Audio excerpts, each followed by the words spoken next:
my name's Heather. I'm with WHAS 11. Okay. I know that it's been less than a week now since you've been sworn in, but to kind of get things started, what do you want to get done in your first 100 days here?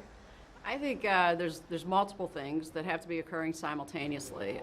Obviously, the gun violence is a top priority. It's troubling, and it's not something that we can allow to continue further.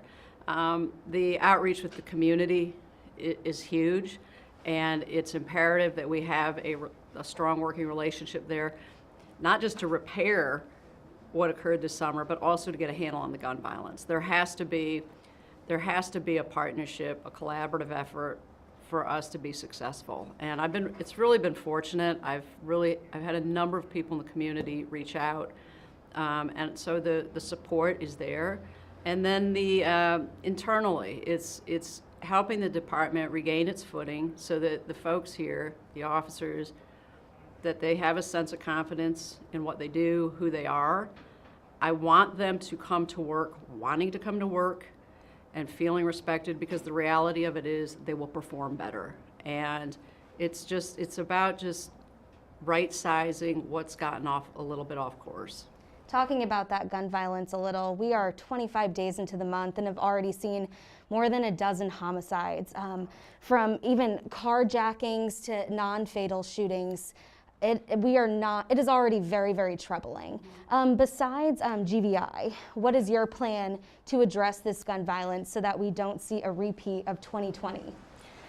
Right. So, I think that what we all wish for is the world to reopen.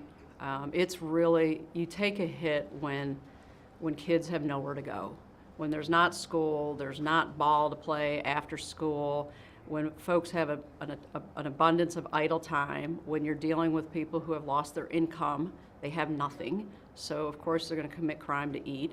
And that's not to make excuses, it's just saying the confluence of events has just been so devastating for so many cities. And so what I think with LMPD, our focus is we've got to get these illegal guns off the street. Have to get the illegal guns off the street. That has to be our central mission. I think that that's a huge part of what I want to get into the weeds this week is with the commanders, how are we staffing and what are we pursuing? Because when you drill in on those individuals who are committing acts of repeat of violence, using illegal firearms, you will also roll up into it the narcotics piece, but you have to aim to get the guns off the street. And the good news is I feel as though the federal partners have been fantastic. They've all reached out to assist in that light, because it's devastating. This is not sustainable, and people should be, regardless of where you live, you should be able to step outside your home and be okay. You shouldn't be shot at, let alone killed. So we have our work cut out, but also in that fold is why it's so imperative that the morale of the department start to boost back up, because if there's a reluctance to be proactive, it'll be much more difficult to rein this in. And I wanted to ask about morale a little bit too. Right before you had started, now some former LMPD officers, Miles Cosgrove and Joshua James, sent letters or emails to the entire department. One of them had said, leaders in the department are not afraid to perform hatchet jobs on you either. Both of them were kind of blaming their firings on political pressures. People that read that, or officers that read that, may have taken some of what they were saying to heart. So how do you plan to boost morale in this department, and how do you want to gain some of these officers' trust moving forward? So I think with the officers, my mission is to meet with the officers, connect with the officers, and help them understand this is what we need to do to be successful. Policing does have to change, not just in LMPD. It has to change how we do business. It's not radical, but it's obvious what we're doing is not working. So it's helping to walk officers through how things will look a little differently and realize it's very manageable. And this is a great job. It is a great profession, and I do believe in you. I think that, when people are down, it's hard to see the light. And my goal is, listen, there is a light. Walk with me. We're going to get there. We're going to get there. And it's been an emotional time for this city. I think the city's tired.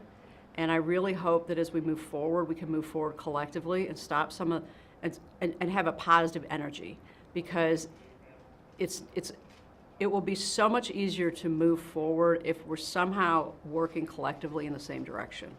Do you have recruiting plans too? I know sometimes officers can get paid better at other departments surrounding this area. So what's the plan to kind of get quality officers in and to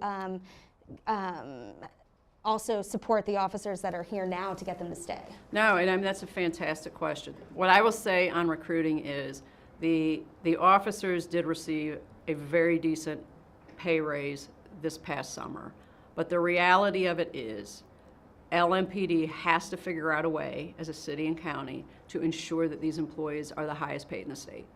When you are policing in the largest city, the busiest city, and arguably the most dangerous city in a state, you have to make it a desirable place for people to make a career. And I went through this in Atlanta. Because what happens otherwise is you end up spending far more money continually hiring and on the attrition. So it's one of these, if you break it down financially, it's much more cost effective to invest in the quality employee. So I think that for me is what I would say to the employees is I will work on LMPD just as I did on Atlanta, because I recognize how detrimental it is to continually have turnover and to have inexperienced officers. The problem is recruitment is a problem everywhere in the country, everywhere. The profession must rebrand itself if we are going to attract quality candidates. So it's not strictly a financial incentive. We have to professionally make this an appealing profession again. And that's on those of us who are police chiefs, quite frankly. And do you see yourself fighting for that in upcoming budget talks and things like that as well? I am not. So let me just say this, and it's funny that you've worried that, because everyone's just saying you're going to fight in the budget, and you know, I come at it as a team effort. We need to do what we need to do to make sure that this city is taken care of, and my mission is to work collaboratively to ensure that every pillar of this city is sound. We need outreach. We need somewhere. You can't have jails, by and large, in every city are the largest mental institution. That's a problem. So my approach is collaborative, but I think certainly you have to look at, if you're talking about hiring, it's two-pronged. It's making the profession appealing and then also making the salary competitive. We talked about gaining officers' trust. What about gaining the community's trust as well, who many feel just broken in this city right now? I agree. It's been difficult to navigate, and what I will say is I think there are some things that I'm only going to be able to accomplish when given time. I think that I can give interviews and speeches day in and day out, but what folks want to see, particularly in the community that has been marginalized, is they want to see our performance change. And so I think that until they've had an opportunity to see that, okay, LMPD is in fact doing things differently, it's going to be a hard sell. And so that's just on us and the department to show that we've heard you. In the last few years, LMPD has faced some scandals, including the Explorer program and a sex abuse scandal. I'm sure you've been briefed on that. From that point forward, we were hearing transparency. What does that word mean to you? Transparency for me is you own it. When you screw up as a law enforcement agency, the damage is done. You only compound the issue if you try to massage it and skirt around it. So it's, one, this is what happened, and two, it is truly holding people accountable. And that, I think, is where law enforcement has historically come up short. We'll be much quicker to hold, officer who's been on a year accountable before we will someone of some rank. And we have an obligation to look at the conduct and discipline appropriately. And so I think the accountability part is where we're still coming up well short as a profession. Are there any diversity and inclusion trainings that you have planned, and how much of a priority is that for you? It's huge. It's huge. The department should have probably about 10 to 13% at least more black employees. The city is about 25%, is my understanding, and the departments say 13%. That's short. And when I look at the individuals who are in positions that I can make as appointments, I was shocked at how few black employees there were. So that for me is absolutely a priority. And so what it starts with is, okay, are our hiring guidelines written to eliminate potentially good employees? They can be lopsided. It's not new. For years, hiring guidelines were written so that females couldn't get through. You have to really drill down on this stuff. Is the psychologist that they're going to have a biases against a particular person, black, female, what have you? I've dealt with that before. So you really have to look at what your hiring guidelines are, what your recruitment efforts are, and then it's opportunity. What is the opportunity that we're affording our black candidates? Are we affording them the same opportunities that we are the white candidates? And typically what happens is folks go with like types because that's the comfort zone. And you as a leader have to have very candid conversations about this. And also, whether officers are, is that a timer? No. Okay. Whether officers are white or black or Spanish or Asian, making sure that these officers can relate to people in the community as well. Is there training or more training Yes. focused on that? Yes. So thank you. One of the things that I did in Atlanta was the Center for Civil and Human Rights is there, and we would take our recruits there, and they would moderate a training discussion. They've already reached out to me about bringing the training here. So I've had several folks that I worked with, training platforms, all about diversity inclusion, offering to come in and help LMPD. And it's huge because what I find is more often than not, people just aren't aware. It's not even that they have ill intent, they just truly are not aware of their behaviors. And so the more that you can expose the department to these types of training that will raise their level of consciousness, the more successful you are at becoming a stronger department, quite frankly. Perfect. I just have a few more questions and then I promise we'll be able to wrap sure. up. What's your position on the future of Jefferson Square that has now kind of become Breeway? So obviously Jefferson Square needs to be handled with a huge amount of respect. It has become a central to the fight for civil rights and inequitable treatment. And so I think that I have engaged in numerous conversations with people both in the community and in the mayor's office about how is this going to be navigated in a manner that is appropriately respectable. I don't sense that anyone is charging headfirst into doing something without ensuring that there is alignment on what will the park look like. So I have no plans other than to listen and to work with others and figure out what is an acceptable future for the park. Perfect. And then kind of going back to what we were first talking about with kids and violence. You know, we've seen so many kids wrapped up in violent crime in the last 2 years especially. Officers are noticing it too. And many are pointing to a lack of accountability from the juvenile justice system. They had closed the correction center for kids. COVID, like you said, is keeping kids out of school. So what should accountability look like for kids that are wrapped up in the system, and what are some changes to put a stop to that cycle with our younger generations? I think that it's a one that truly is not going to be successful unless there's a true collaborative effort, which is why I'm really looking forward to meeting with the superintendent of the schools.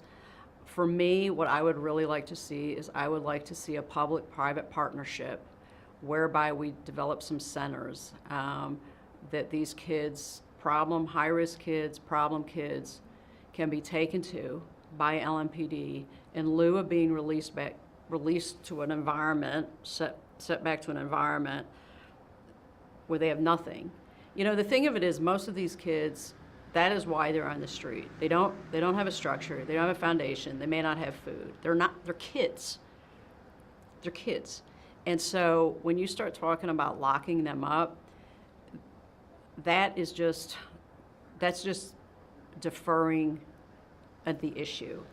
I would really like to see us develop, as I said, in these public-private partnerships, centers that provide services, wraparound services, similar as we had in Atlanta, whether it was the Urban League, Boys and Girls Club, AT&T built out a music recording studio so we could teach these kids skills. They could go there, get food. The police were central to it. And so it provided our officers with an alternative to saying, okay, I either set them back on the street or I take them to juvenile and they maybe will get exposed to more gangs. So I think that it's that middle ground of finding how can we drill in on the root causes of the issues. Because you also need to put your arms around, okay, what's the home structure? What does the family need? Are there younger siblings?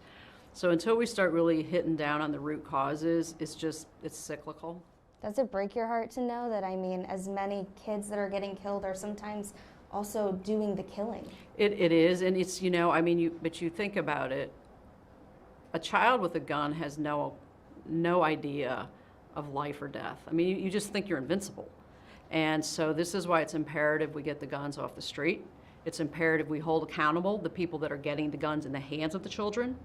And yes, you are going to have some kids who, obviously if they're committing robberies and carjackings, they're in it. We need to get them a different level of assistance. But it's not good. It's obviously not good. Yep, sure. I guess my last question would just kind of be, we've seen downtown kind of shut down too in our area. Many business owners say they never see police in their area. Is there a plan to add more police presence to downtown at all? I think, just the few communities I've met with or I've heard from, that's pretty much a demand I'm hearing everywhere. And our goal is to ensure that every neighborhood is receiving a level of service that they deserve. And so I'm still getting my arms around the staffing model and the numbers. And I promise you that the downtown and the business community, of course, is a priority. But I would say, give me, 6 days instead of 5, and maybe I'll actually have a better answer.